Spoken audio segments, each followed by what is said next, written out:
Bienvenidos a un episodio más de Tu Marca en Forma, este proyecto que está dirigido a emprendedores.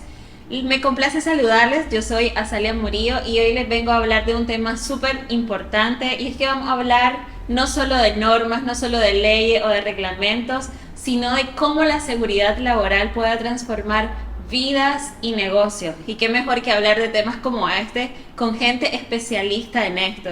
Y es por eso que hoy les quiero presentar a Isleni Hernández, quien es ingeniera especialista en la ley 618, que es la ley de higiene y seguridad laboral. Es así, ¿verdad, Isleni? Bienvenida a Tu Marca en Forma. Muchas gracias, un gusto estar aquí y esperamos que este momento y esta intervención sea de provecho para todos.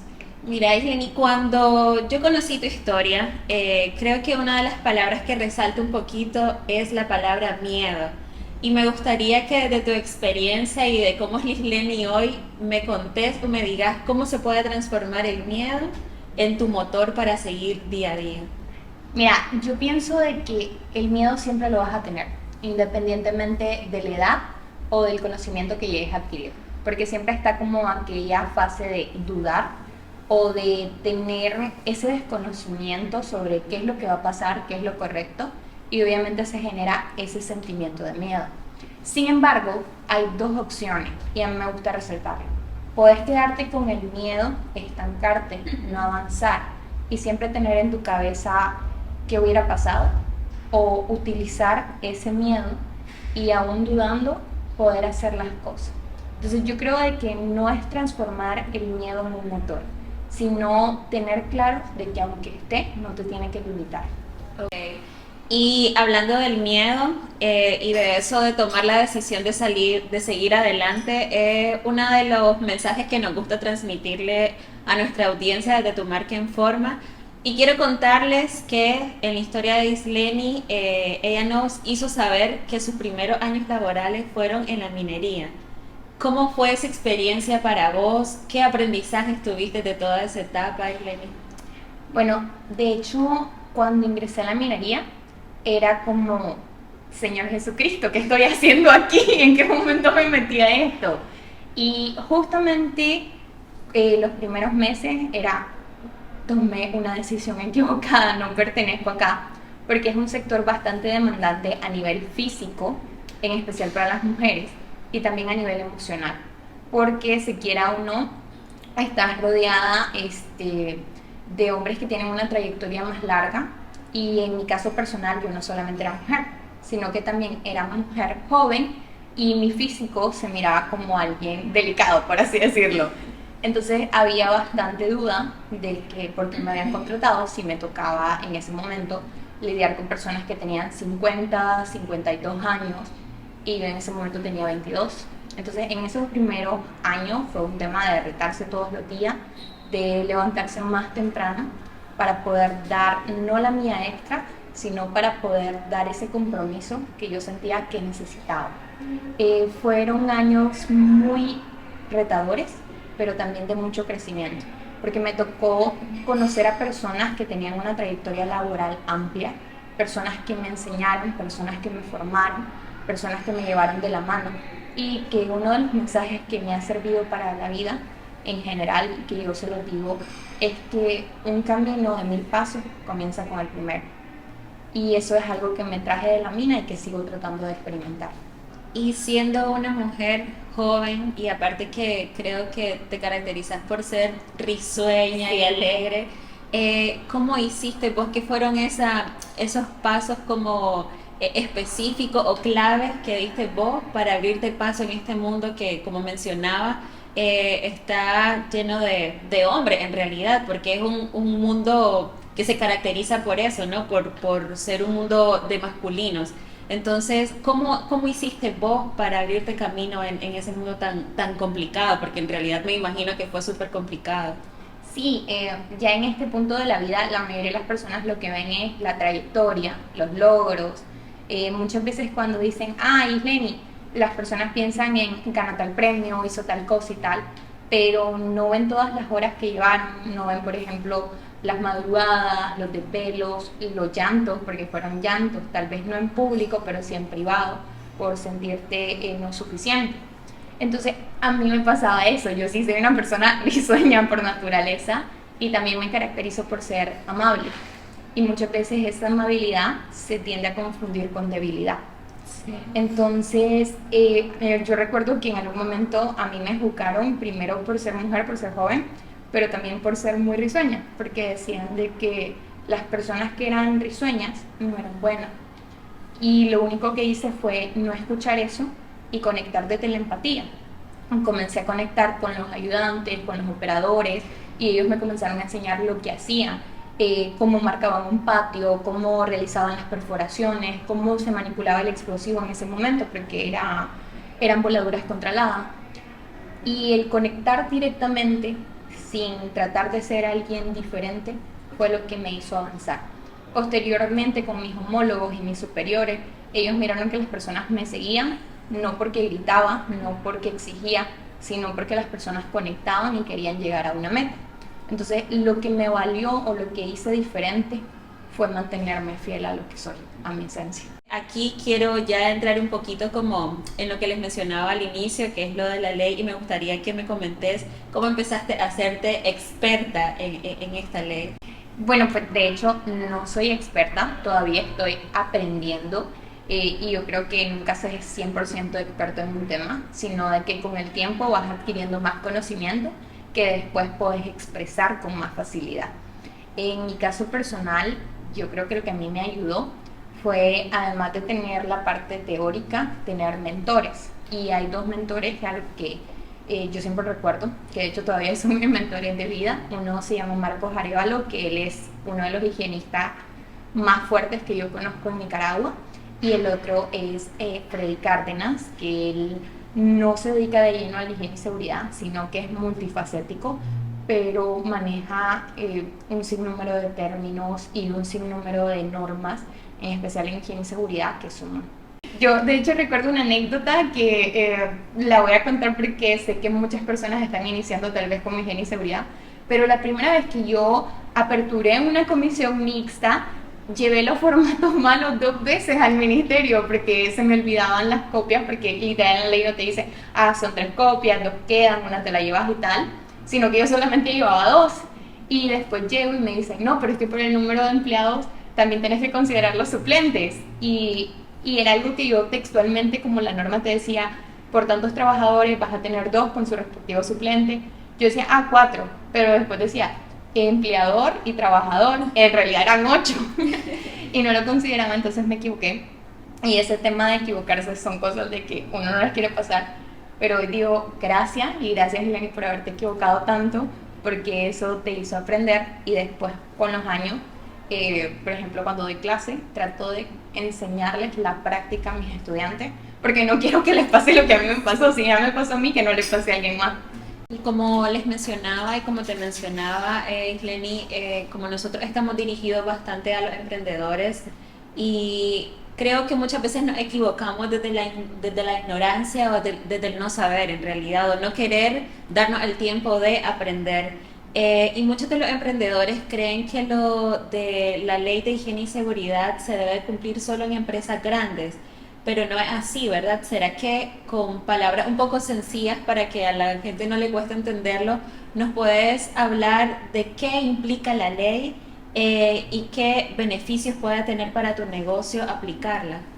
Bueno, mira, el primer beneficio, antes de hablarte en genérico de la ley, creo que el primer beneficio que tenés es el tener la tranquilidad de que todas las operaciones que vos estás haciendo no están dañando a una familia, sino que más bien estás beneficiando a que personas que día a día tienen que salir de su casa para poder ser proveedores del alimento estén tranquilos en sus horas de trabajo. Esta ley básicamente lo que busca es cuidar al trabajador. Es decir, básicamente quiere evitar de que vos, producto de las labores diarias que hagas, tengas accidentes que obviamente terminen en repercusiones negativas, sean pequeñas o grandes, y también quiere evitar de que con el tiempo desarrolles enfermedades que afecten tu calidad de vida. Implementarla no es un tema difícil si vos estás convencido de que es importante. Se vuelve difícil cuando lo consideras un gasto, cuando lo consideres algo que no suma o que no está beneficiando a tu empresa como tal. Ok, y es importante que mencione eso de que, o sea, de que no lo veas como un gasto, porque pasa normalmente que todo lo que tiene que ver con legalidad, con leyes, dentro de un negocio se ve como eso, como un gasto, pero la seguridad laboral se debe ver como una inversión en un negocio. Yo sí considero de que es una inversión, pero no solamente una inversión que beneficia a tus trabajadores, sino que te beneficia a vos, porque si lo asociamos con la productividad, es más fácil de que un trabajador que por lo menos tiene que ir a cortar hortalizas se desempeñe o se mueva de un lugar a otro cuando tiene un camino limpio, cuando tiene herramientas para poder disipar toda la maleza que hay en su camino, cuando tiene los equipos o el calzado adecuado, a que lo haga en un camino obstruido, donde se le sea difícil ingresar, con herramientas que no son las óptimas y sin el calzado adecuado. Entonces, si lo miras desde un punto de vista de productividad, vos vas a ganar tiempo, tu gente te va a sentir bien y adicional de que se va a sentir bien, el producto te va a costar menos. Entonces, y ahorita que nos hablabas de la productividad, ¿me puedes contar cómo influye esto en básicamente eso, en la productividad, en la motivación y en la tranquilidad de los mismos trabajadores? te lo puedo decir y también te lo voy a ejemplificar en este momento que estamos ahorita. Ahorita nosotros estamos grabando un podcast que tiene una misión mayor, que es poder brindar herramientas a emprendedores para que ellos puedan construir su empresa con todas las condiciones y acciones necesarias que sean correctas. Sin embargo, si ahorita nosotros estuviéramos aquí y no estuviéramos en un ambiente climatizado, si adicional no tuviéramos las sillas para poder estar sentados y estuviéramos en un área con un terreno sinuoso, expuestas a bastante ruido, la calidad de este podcast sería diferente. Tanto la sensación que tendrías tú como la que tendría yo sería diferente. Y probablemente, ¿qué sentiríamos si ahorita que estamos realizando las tomas tuviéramos todas esas intervenciones? Probablemente terminaríamos este podcast y en lugar de terminarlo en el tiempo que normalmente grabamos, lo haríamos en 5 o 6 horas. Entonces llegas a tu casa y llegas cansadísima, llegas sin ganas de seguir y al día siguiente ya no sos la misma presentadora, sino de que ya estás más cansada, tu rendimiento es menor y por ende la calidad de este producto final baja. Ahora, si lo traducimos a una empresa, por ejemplo a una tabacalera, imagínate de que producto de que no les diste condiciones, tus trabajadores se te comienzan a enfermar. Y en una línea donde tenías que sacar 20 cajas, por ejemplo, de tabaco, y necesitabas a 5 trabajadores, 3 de ellos no pudieron llegar porque estaban enfermos y se tuvieron que quedar en casa. Solo tuviste 2 y en lugar de terminar las 20 cajas, solamente sacaste 5. Al final, el salario se lo tenés que pagar a esas 2 personas, pero tus clientes ya no te miran con la misma calidad porque vos no les estás entregando el producto que pactar, le estás entregando menos. Entonces perdés credibilidad, pudiendo haberlo evitado y generado un ambiente que no solamente beneficiara a tus trabajadores, sino también te beneficiara a vos y te diera una marca mayor. Ok, y es que la ley establece que todo empleador, sin importar el tamaño de su empresa, debe garantizar condiciones seguras para sus trabajadores, desde la inscripción del INS o dar suministro o equipos de seguridad e higiene. Y en este caso me gustaría preguntarte cuáles son esas acciones mínimas que un negocio o empresa debe cumplir para estar dentro de la ley. Entonces, mira, lo primero que debería de hacer toda empresa es garantizar o al menos tener los pasos para tener su licencia de higiene y seguridad. Dentro de ello debería de tener a una persona que se encargue de verificar todas las condiciones higiénico-industriales. Debería de contar con comisiones mixtas, que son órganos bilaterales constituidos por el trabajador y el empleador, que se encargan básicamente de brindar condiciones óptimas a todos. Debería de tener personas entrenadas para responder ante emergencia, llámese dar primeros auxilios, llámese guiarlos en caso de que suceda una emergencia, como por ejemplo un incendio, un terremoto hacia sus puntos de ubicación, que en caso de que suceda ese incendio también cuenten con los medios, es decir, con los suministros para poder atacarlo. Adicional a ello debería de presentar exámenes preempleo y periódicos a sus trabajadores. Adicional a los exámenes periódicos y preempleos, también debería garantizar y sobre todo que estén afiliados al INS, es decir, al Instituto Nicaragüense de Seguridad Social. También debería de garantizar de que las personas que trabajen con ellos, es decir, si él terceriza, esas personas a las que está contratando de forma tercerizada también le garanticen estas mismas condiciones a sus trabajadores. En dependencia del tipo de trabajo, si es un trabajo solamente administrativo o es un trabajo que involucre campo, se debería de hacer un análisis para verificar si es necesario que las personas hagan pausas activas o pausas de descanso. También debería de ver el tema de la infraestructura para ver qué situaciones de peligro o riesgos tiene que eliminar. También, independientemente del lugar en el que está, debería de evaluar aquellos agentes dañinos, como por ejemplo iluminación, ruido, estrés térmico, que pudiera afectar a sus colaboradores, entre otras cosas que pueden consultar directamente en la página del Ministerio del Trabajo, Seguridad Industrial, donde están los requisitos para obtener una licencia de higiene y seguridad.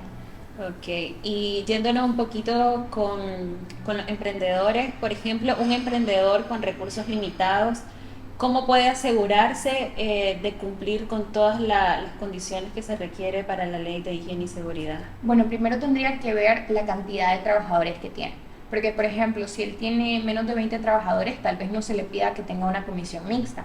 Lo que sí se le va a pedir a él es de que tenga inscritas a sus trabajadores al régimen de seguridad social, que vea cuáles son las condiciones en las que se encuentra y si puede mejorar algo, aún con recursos limitados, ya sea por medio de controles que vayan directamente con capacitación, por ejemplo, o con controles directos como algunos equipos de protección personal que sean necesarios o que les ayuden a los trabajadores. Quería comentarles también que el reglamento de la ley 618 establece que los centros de trabajo deben contar con botiquines, personal capacitado para primeros auxilios y planes de acción frente a emergencia. Y en este caso, siempre en el caso de los emprendedores, nos puedes decir qué debe tener como mínimo un pequeño negocio en un botiquín o cómo debe prepararse en caso de emergencia. Suponiendo que ahorita que está muy en auge esto de los delivery, que hay muchas agencias de delivery y son pequeñas, ¿cómo se pueden preparar ellos para un caso de emergencia, ya que un conductor tenga un accidente? ¿Qué deben hacer o cómo deben de prepararse? Entonces, aquí en el compendio ministerial de ley 618 hay un apartado que los invito a ver, que es los requisitos mínimos que debe de tener un botiquín. Entonces, ahí te separa en tres partes. En una primera parte, si vos tenés un médico ocupacional. En una segunda parte, si solamente tenés brigadas de emergencia. Y en una tercera parte, si contás con personal de enfermería. En el caso de genérico, por lo general nosotros nos lo vamos con el de primeros auxilios, que te establece a nivel de pastillas, por así decirlo, lo único que te pide que tengas es lo mínimo, que en este caso sería el acetaminofén, y ya directamente te pide vendas, esparadrapos, te pide alcohol, te pide jabón, te pide agua para poder limpiar las heridas, te pide también que tengas dentro de este botiquín férulas inmovilizadoras o collarín, entre otras cosas que también pues les invito a que lo lean. Básicamente para un pequeño negocio o para alguien que esté iniciando, creo que lo idóneo sería identificar en conjunto con sus trabajadores qué es o cuál es la causa principal de accidentes ahí, y sí deberían de contar por lo menos al menos con vendas, con esparadrapos, el jabón líquido, el alcohol y el agua. Ok, perfecto. Y en caso, por ejemplo, bueno, hace poco, creo que fue en el 2024 que hubo, se dio a conocer la noticia de un accidente que hubo en una empresa, creo que de vidrios, donde murieron personas porque no contaban con la seguridad de los arneses. En este caso, ¿qué pasa con esa empresa o con ese negocio? Entonces ahí tenemos que rescatar de que pasa dos cosas. Uno, primero hay una investigación para verificar si el trabajador estaba asegurado. Si el trabajador no estaba asegurado, el empleador, en este caso la empresa, tiene que pagarle a la familia del trabajador una indemnización que creo que es hasta de 620 días trabajados. pero adicional hay una sanción administrativa. Entonces se evalúa por medio del Ministerio del Trabajo qué tan grave fue, en este caso, el accidente, y la multa administrativa puede corresponder entre 40 y 60 salarios mínimos para la empresa. Entonces, si se descubre dentro de las investigaciones que fue negligencia por parte del empleador, sería el cálculo de 60 salarios mínimos, entre 40 y 60, dependiendo del rubro en el que se encuentre. Entonces, dependiendo del rubro, el salario mínimo, por ende la multa que tiene que pagar el trabajador. Y es importante que los negocios lleven como como decirte, un registro de accidente o de emergencia. ¿Por qué es importante esto? Porque lo establece la ley. De hecho, la ley te dice de que vos tenés que reportar en los primeros 30 días, en los primeros 5 días de cada mes, si el mes anterior no tuviste accidentes. Y también te establece que en dependencia de el accidente sea leve, grave o muy grave, vos tenés un término de horas para cumplir. Por ejemplo, si es un accidente grave, vos tenés 24 horas para poder informar al MITRAT que sucedió este incidente. Perfecto. Y para ir cerrando esta entrevista, Isleni, ¿qué mensaje le puedes dar a los emprendedores que ven el tema de la ley de higiene y seguridad como algo que no es relevante, no es importante o que no se debe tomar en cuenta para seguir con su negocio? Creo de que el mayor mensaje que les puedo dejar es: no dejen para mañana lo que pueden hacer hoy. No esperen a que llegue una multa o una sanción administrativa o inclusive la muerte de uno de sus trabajadores para comenzar a cumplir. Lo importante de higiene y seguridad no es solamente tener todo documentado. Lo importante de higiene y seguridad es cuidar a las personas, y esa debería de ser la misión no solamente de los emprendedores, sino de todos como humanidad. Muchísimas gracias, Isleni, por habernos acompañado el día de hoy, por habernos dado toda esta información tan valiosa para nosotros y para nuestra audiencia también. Gracias a ustedes por ver este episodio. Los invito a ver los nuevos episodios que vendrán, los que ya hemos subido, y que aparte nos sigan en todas nuestras redes sociales como Tu Marca en Forma, y recuerden suscribirse, activar la campanita para que les notifique cada vez que subamos un episodio nuevo. Además, pueden seguirnos en Spotify. Nos vemos en el próximo episodio. Muchas gracias.